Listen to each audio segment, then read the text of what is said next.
Bank of Japan, or BOJ, is the central bank of Japan. And they also adjust interest rates based on inflation in their economy and job numbers and their mandates. And in December here, within the next 2 weeks, we should see our central bank lower interest rates, but we should see the Bank of Japan raise interest rates. That's what they've said. And we are continuing to see bond yields rise over there in Japan to levels that we haven't seen in over 20 years on the long end of the curve, and almost, to points we've never seen in Japan's history on the really long end of the curve. I'm going to look up the 10-year yield here for you guys. I don't think we're quite at 2% yet, but we're pretty close. We're at 1.963.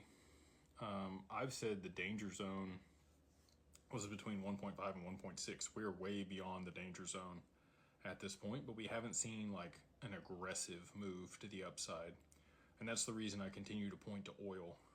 When we do see a spike in oil, they're going to have to aggressively raise interest rates. It's not going to be like 25 basis points like they're talking about, for this next meeting. It's going to be like 50 to 100 basis points, or a whole percentage point, in order to be able to offset the inflation that they're going to immediately see in their economy with energy costs rising. So, that's the only way that things are going to unwind at scale. Talk to Michael Gade and some of the other people that are talking about, the reverse carry trade on a regular basis. And they think that there's a potential where there's kind of some steps in this process where the Bank of Japan continues to intervene, and then it gets worse, but it gets a little bit better, and then it gets worse, and it gets a little bit better, and they kind of like, stair step their way down. My thesis is the other way. I think it's just going to be a complete